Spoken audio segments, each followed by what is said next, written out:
And we've all thought like, what would that be like? And dude, you've actually done it. I have. Yeah. Yeah. So I'm talking to Frank Garay today. And Frank, when we were kids, I was in the Air Force, and Right. we didn't know each other, of course. And Right.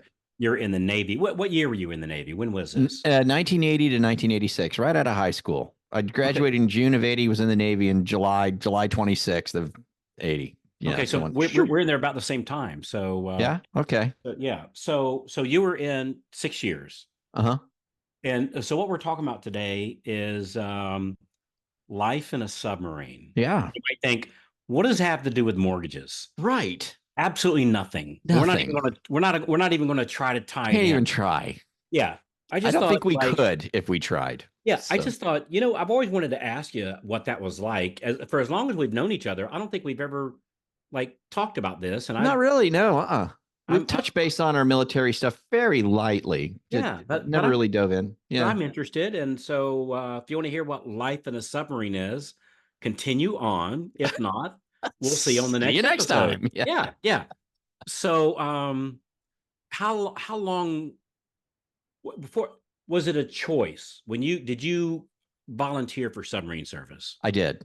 Yeah. Okay. So, but understand, you're 18 years old. You just get out of high school. You're not feeling like I'm going to do the college thing because I sucked at high school. I thought the last thing I want to do is education. I needed to do something when I get out of the house. So I just waltzed down. I took my stepdad down to the recruiters. There was four branches were there. They were all next to each other. And I mistakenly walked into the Marines. Okay. And my stepfather was grabbed me by the collar. He goes, "No, no, buddy, you wanted to go over to this one over here." So I almost joined the Marines by accident, right? But no, Yeah. went in and you go through that process. You take some tests, and they figure out what you're qualified for, what you might be able to do. And they literally said, "Hey, well, how about being a submarine radioman, and you'll learn how to fix satellite equipment and all that stuff?" I said, "Sure, sounds great." Let's do So it. yes, Let's that's do how I it. volunteered. Yeah. Okay. So you go on your first submarine. Yeah. Was it like so I've taken like up in North Carolina, I can't remember the name of it, but there's a submarine that you can go on there as part of it's next to the Tour. USS North Carolina, Hmm. and obviously it's an older one, and dude, as soon as I walked in that thing, I went, oh my, like I'm in this tube and Yeah. it's above the water, I mean, it's sitting in the water, but Right. we're not submerged. Right. And it was a bit freaky. Like I'm just saying, Yeah. and I'm not a claustrophobic guy. That was a little bit freaky. So when you first jumped in that thing, was it immediately comfortable or was it like scary? So it wasn't scary in the fact that I was in the tube under the water. The only scary part about going on the submarine the very first time is the first time you go down the hatch, right? Yeah. The very first time you're reporting to duty on your submarine, and you got the hazing going on, right? You got the guys that are already on the boat. Here comes the newbies, the greenies, and a little bit of ribbon, a little bit of poke in there. Yeah. And I was nervous about that. Like I didn't know what to expect or how crazy it would get or whatever, because back in those days there was some pretty crazy hazing going on. But it was all good, man. As soon as you get on there, everybody just everybody Yeah. was cool, man. But no, as far as being on the boat or in, submerged or anything like that, I was comfortable. I wasn't. Okay. My last deployment is when I got claustrophobic. My very last one, Why is and that? What made that different? because I was so we were I was scheduled to get out of the Navy, right? This was in 1986. This was in like June of 86, and I was Okay. scheduled to get out like July 26th of 86. And right before that, they decided, well, we're going on this deployment for 3 months or 2.5 months or something. And it was like the date that we were scheduled to come back was like a week before I was supposed to get discharged from the Navy, right? And so I asked them, I said, "Hey, don't take me, right? Because what if something happens? What if it gets extended? What if, these things happen, and they're like, "No, man, you're going." So I went out. And so I think it was This just because was I was this was not anxious to, this was not a suggestion that you go. not at all. But I was like, I think internally I was just, I was like anxious to get out of the Navy, right? I was anxious to finish up and get out. And I was anxious that I would get extended on the deployment and it wouldn't happen. And so I was starting to feel a little claustrophobic on the Right. last run. Yeah. Yeah. I didn't know if it was a thing like, you hear these stories, they were supposed to ship out of Vietnam like the next morning and something really bad happened, Yeah, or not like something like that, that. but it was just, it was encroaching on my Yeah. what they call it EAOS, right? Or departure date. You And were I was just ready. like, I was ready. Yeah, I was Yeah, ready. I hear you. Yeah. So, all right. So you get on this submarine. How many people are in this submarine at any one given moment in time? So they've gotten bigger, of course, since I was in, but the time I was on was called the Sturgeon class submarine. I think our average was probably about 120 people, something like that. And there was some hot bunking going on with 120. So we were hot bunking, you know. Explain I know what that is, but explain what that is. So hot bunking is you're sharing a bed and not together at the same time, We've heard right? about this Navy life, Right. so This yeah. is the Navy, right? No, but on the subs, you typically did what we call port and starboard shifts, which is just 12 on, 12 off, right? 12 on, 12 off. And so when you were on, you were working, your bunk partner was in the rack, right? He had his opportunity to sleep. When I got off, they were going on, and then I could make use of the rack. And also sometimes even hot bunking, we did have a little bit more than 120 or whatever the limit was. I can't close to that, whatever it was. Yeah. But we would have to sleep in the torpedo room. So so What does you're that mean? surrounded. So you're in the torpedo room, which is the room on the submarine. I was on a fast attack submarine. There's two types of submarines: boomers and fast attacks. Boomers are the ones that shoot the nuclear ballistic missiles out of Yeah. the back. Okay. They just go out and do circles in the water, waiting to get the message to The push the message, button. push That's a all they button. do. The Yeah. fast attack submarines, we go out and hunt ships and hunt subs and kill them. Right? Okay. That's they say there's two types of ships in the Navy. There's submarines and targets. Okay, that's what they say. All right, that's what we said in the submarine service. But so we have torpedoes, and there's a torpedo room. It's the room where you slide the torpedo into the thing and Yeah. you shoot it out of there. And They have racks in there to sleep in. no, they don't. So what you get is they have these mattresses that are wildly uncomfortable and crappy, and they have maybe 15 of them down there, something like that. And you just got to throw a mattress down somewhere in the torpedo room and And try that's to get and some it sleep. And and the it's lights home. are on and it's business as usual down there. It's not like people are trying to sleep, so let's keep it quiet. Not at all. You're just Oh. like trying to get some sleep in the torpedo room. I was next to we had ASROCs is what they were called. They were nuclear tipped weapons that you shoot them out of the torpedo tube. They go up to the surface and then a missile shoots out of them that's nuclear tipped, and then it goes and drops into the water and turns like I don't know, forget a couple square miles of ocean into steam to kill things. And I was sleeping right next to him, like sleeping next to a nuclear bomb. It's the way it is. So on this hot bunking thing, so like if I'm working 7 a.m. to 7 p.m. and you're working 7 p.m. to 7 a.m., Mm-hmm. when you get up, then I go lay Yeah, down in that same bed, right. and then when I get up, you go to work. That's why I call it a hot It's bunk because yeah, it's that's still what it is. warm And from the last person sleeping there. exactly. Yeah, and you're probably not going to sleep a full 12 hours. You know what I Oh, mean? I get it. So I get it. I get it. that's your slot to get your Where do you put your crash stuff? in. Where do you put your stuff? The racks, the bunks, you can lift the lid, Okay. and underneath is where you would store your stuff. So if you're hot bunking, you get half, and the other guy get half. You don't need a lot of stuff. I mean, you just need a couple pairs of dungarees and some socks, and whatever. Yeah, yeah, not much because I get No. so when you're off duty, right? So it's I get off work at 7 o'clock p.m. and Hmm. I'm off. Do I leave my uniform on? Do I put on a pair of shorts You or can, yeah, you can do that. Yeah, some guys would do that. Have it. Yes, definitely. Usually, pair of shorts, pair of sweatpants, something like that, where you can kind of cool off for a minute. Kind of chill out a little. Yeah. yeah?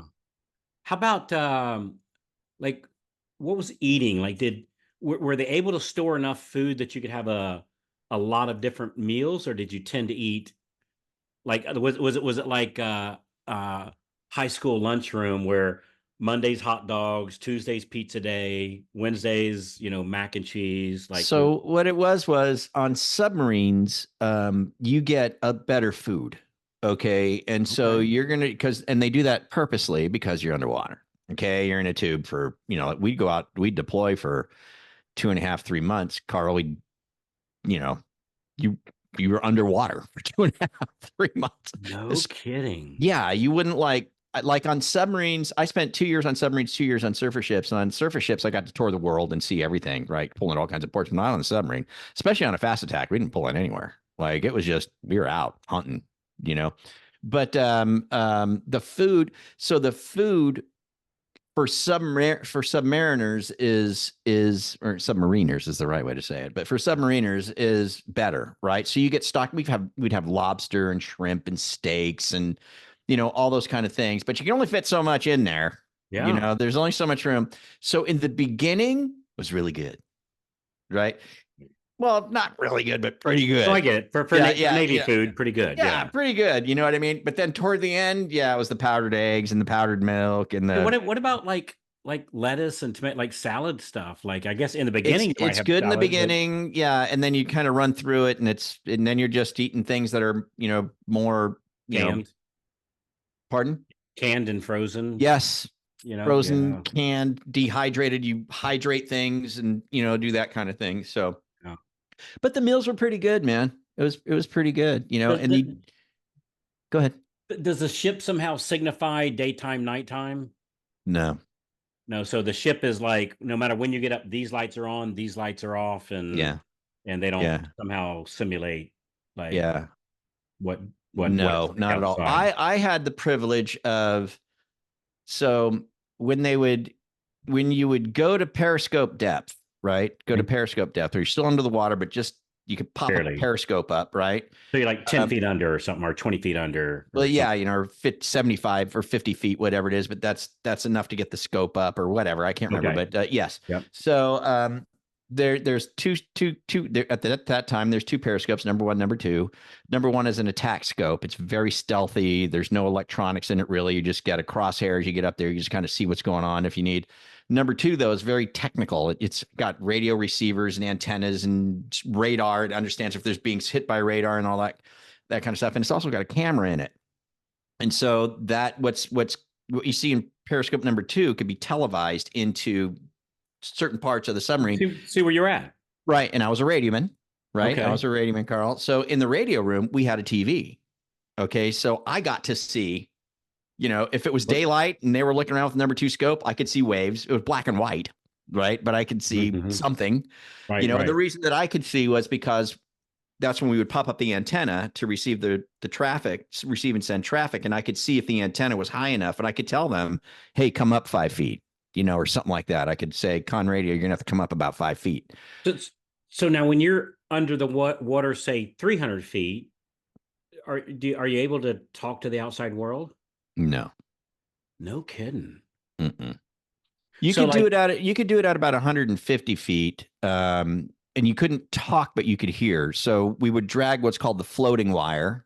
Being a ham radio guy, you appreciate this stuff. It was VLF. Okay. I can't remember what the frequency was, but VLF, and it was a plastic, kind of rubber plastic-ish encased wire, right? That would float.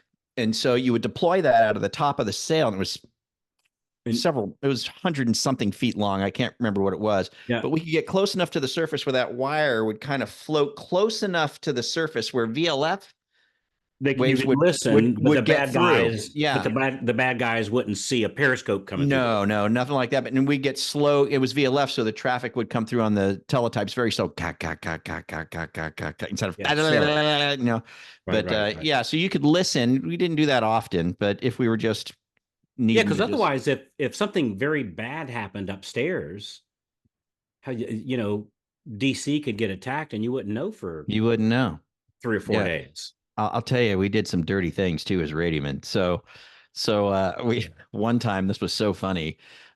We came up, we got traffic, right? What do you mean by that? Traffic?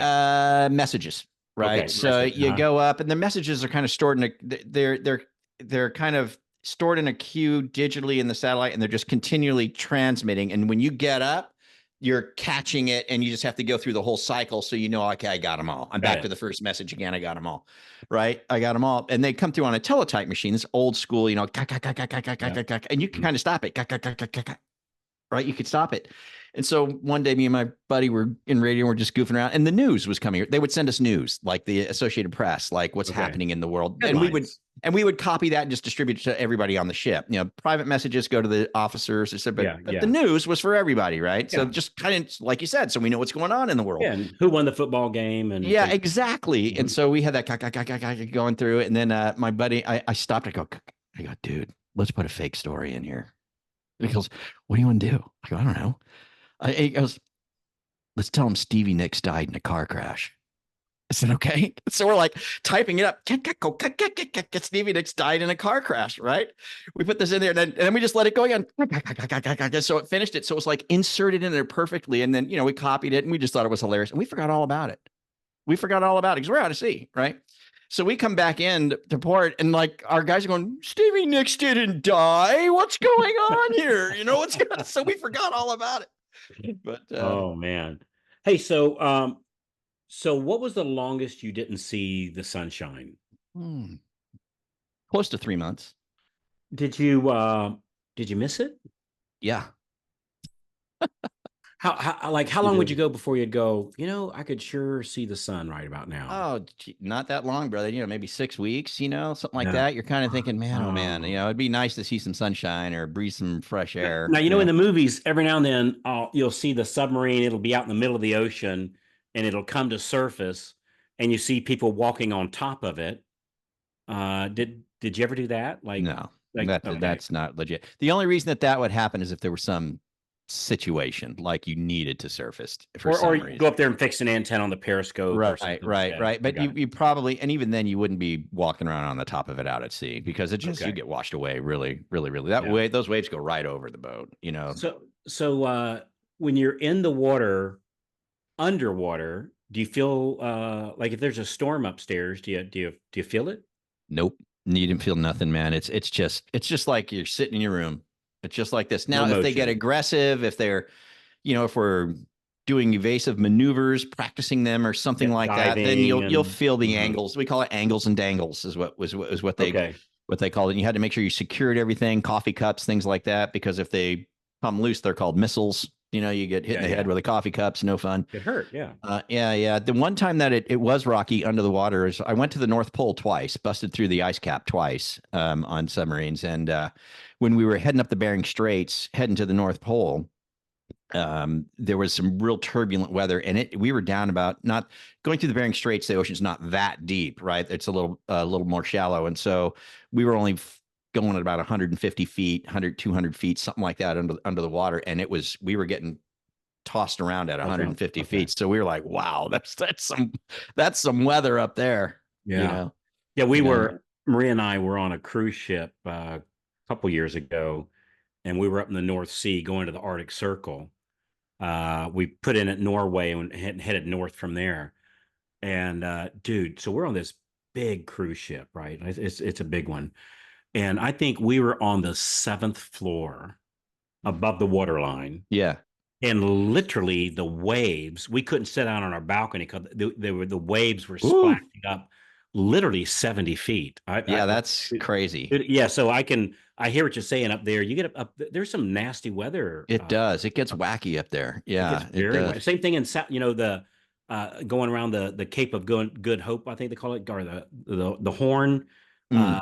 going around the South America, same kind Yeah, of it thing. gets crazy there too. Yeah. Yeah. Hey, do you hear anything under there? Like, do you hear is there an engine running or? No, they're nuclear, which are essentially electric, is what they are. So they're Okay. electrically powered. So the nuclear power plant is basically just boiling water.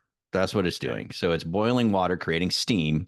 And so the steam is Driving driving the pistons. turbines, Yeah, the turbines, turbines. right? Uh-huh. That are charging batteries and running the thing, right? Running so it's very quiet, extremely silent. That's the whole point. Is Yeah. it's virtually silent, and outside you can't hear anything. Like if you were the one time I heard something, and this was on my last deployment, which further exacerbated the stress that I was under because I wanted to get out, was Get the the hell out of deployment there. that we had was we went up to I was in Hawaii and we went up to Russia basically. There's this famous port, I can't remember what the name of it is, where a lot of their subs come out of. Okay. So we went all the way up there, and our job was to sit around quietly and wait until we heard a Russian sub come out. This is during the Cold War when we were pretend fighting Russia. Yeah. So our job was to go out and then just listen. And when we heard a submarine come out, was just to follow them. Okay. And just keep track on them. So sure enough, one came out, right? We heard them. And so our subs were quieter than theirs. They probably still are, but they came out and we started to trail them, right? So we're being as And they didn't quiet as know we it. can. No, they didn't know Okay. it. So we're trying as best as we can to be as quiet as we can and be close enough, but keep our distance so that we could, accurately track this guy. Yeah. And I'm on watch, right? And we're underwater and we're cruising along. And then the sonar team says, con sonar, target is clearing its baffles. The target's clearing its baffles. And so what that means is on a submarine, before you go to the surface or go to periscope depth or something like that, you're cruising along, you have to go to the left so you can listen over your left shoulder kind of to see if there's Yes. anything back there coming upon you. You don't want to surface and hit a ship, right? Yeah. Yeah. So Yeah. you're listening to see if you hear a ship back over here, because when you can hear like 270 degrees this way, but behind you You can't don't really hear hear it. what's behind So you. no, So you so basically they're just turning to see if anything they're so looking in the rearview and they mirror. turn both ways. So they turn Yeah. left and they take a listen, and then they turn right and they take a listen. And you can tell they're doing that in sonar. You can see Okay. what they're. You could do that. And they said he's clearing his baffles, right? So we're like, okay, and we're not that deep, because he was kind of coming up. He was going to periscope depth. Obviously, he's clearing his baffles.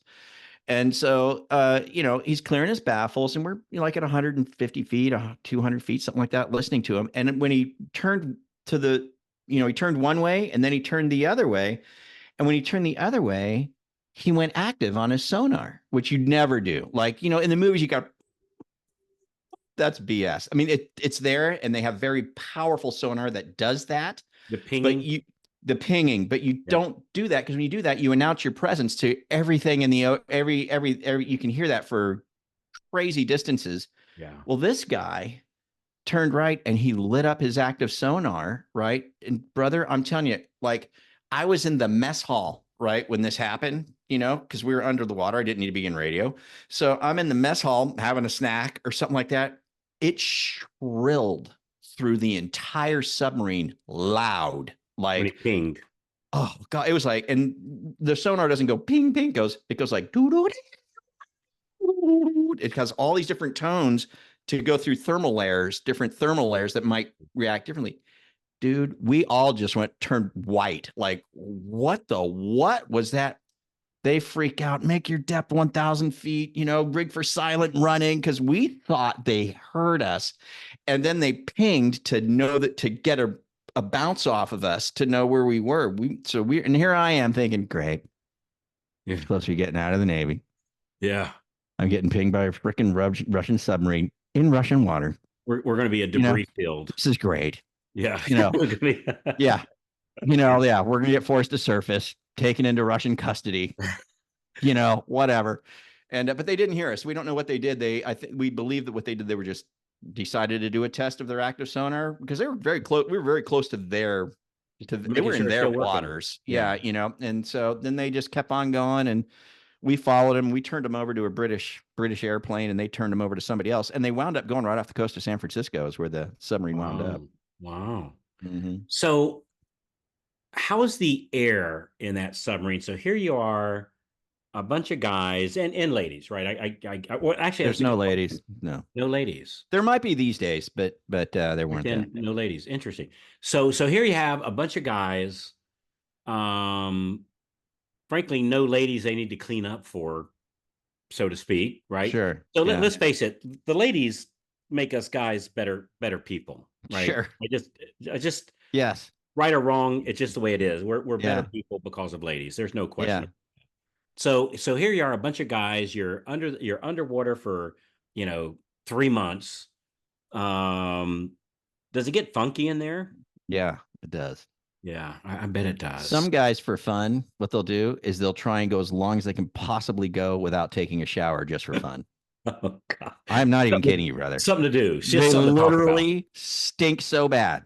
Okay, Oh and they just think it's the funniest thing in the world, and like you're like, dude, take a shower, But yeah, guys will shave their eyebrows off just because why not? Like, why not? Guys will shave one eyebrow off. Just Yeah, because why nobody's going not? to see them. Nobody's going to see Yeah, them. it'll grow So back. Yeah, nobody's going to see it. I was Bandanas wondering. were very, very popular. You wear the bandana over your head, tied in Yeah. the back. You wear Uh-huh. that, and grow Were, beards and were they goatees. strict on like my uniform being cause being in the military, it's they're definitely about I don't know what's the word Yeah, discipline appearance and discipline. discipline. Yeah, just Yeah, yeah. Is it on a submarine? Is that way slacked up since nobody's way around? slacked up. Yeah, way Okay, slacked up. okay. Yeah, at least when I was in, it was way slacked Yeah, I up. get And you it. could do your. There's a laundry room. You could do your laundry. Right. You had to find time. Nobody else is in there. You just do your laundry. But guys would, once a week or something, maybe Yeah. wash their stuff. What'd you do Yeah. for entertainment? Because I take it there's no live TV for sure. No. So Yeah. and this is pre-internet. Even if you had internet, you couldn't log on Couldn't because use you're it. underwater. Yeah. So like, Yeah. what'd you do on your own? Movies. Yeah, it was movies. Yeah. So the film Or- projector, pull down the pull down the screen. But if we might store 20, 20 movies, Okay, something like that. And then, you might go through them once or twice, I was gonna say two or watch them three again and times. again. Yeah, it was movies. Wow. We do movies, and that was about it. Cards, guys play cards, play board games, things like that. When we went to the North Pole, both times we went with another submarine. We went with two subs, which is very common. You don't want to go by yourself to the North Yeah. Pole. Okay. So, you went with two subs, and it was what you did is when you surfaced, both of you surfaced fairly close together. I think both times when we surfaced, we were probably, 500 feet apart or something like that. Not that far apart, but surface up, and then you do the movie exchange. So We'll give you our everybody, movie. we We'll give traipse yours. over there with our movies and give them to them. They give us their movies, and we traipse back, and now we've got a fresh set of movies for the Okay. ride home. Yeah. Did you get a chance like when you're in a submarine? Do you go to ports? Like you. Submarines do, yeah. But it's not that common for submarine. Okay. It's much rarer for a submarine to go and port somewhere. If you have anything, you'd go to an American port, right? Yeah, yeah. I'd Refuel go to or Washington or I'd go to California or something like that. But you're typically not that they don't because they do, but it's very rare that they would yeah. pull into a port that could service a submarine. Number one, you know what I mean, and be in a foreign port, not very So how common. long did you do this for? How long was submarine duty? 2 years. 2 years. Mhm. So like if somebody would have said, so at the end of the 2 years, were you like, get me off this boat? Yeah, and so I would have stayed in the Navy if they would have put me on aircraft because my radioman, they had them on P3 Orion aircraft, and they were P3s would go out there and chase submarines, right? They would drop Okay. sonar buoys and try and figure out where they are, but they had radium in there, and so when I was getting out, I said, "Hey, put me on aircraft and I'll stay in." And if they would have done that, Carl, you and I probably would never met, right? I mean, that's just the truth of it all. But they said, no, man, once you're on subs, you're on subs. We can give you shore duty, but then you're going to come back to the subs. And I was like, I'm kind of done with it, Yeah. So I got out. Yeah. Wow. Were you on the same sub the whole time? No, I was on two different subs, both out of Hawaii. I was on Tautog and Aspro. And I tell you Okay. that the Tautog, what they did when they decommissioned that submarine, they cut off the sail, the square thing that sticks up on the top where all the periscopes come out of the Yeah. sail. Uh-huh. They Yep. cut that off of the submarine, and it's somewhere in Texas. Like it's sitting, they made a thing out of it, like a memorial or whatever. I don't Yeah. know. Yeah. And it's sitting there in Texas, and I've seen pictures of it. And when I see the pictures of it, it just made me sad, dude. I was like, wow, Mm, that was my submarine, man. Like, and there it's all dead and gone, and they've got this relic of a piece of it sitting there, and like I used to be in that sail. I used to go up there and shove that floating wire through the mechanism, and oh. you know what I mean? It was my life. You know what I mean? For a period of time. Made So, me sad. dude, I get so about. I'm horrible at time, but like I don't know, 6, 7, 8 months ago, I think it was fall of last year, like November, something like that. I I flew up to the old Air Force base, or one of the Air Force bases where I spent a fair amount of time, Chanute, about 2 hours south of Chicago. So early one morning, I caught the first flight out to Chicago, landed, rented a car, met a buddy of mine who from Atlanta who did not go there, but just an old high school buddy of mine. Said, "Hey man, you want to do something? I'll pay for your ticket. You want to do something fun?" He said, "Sure."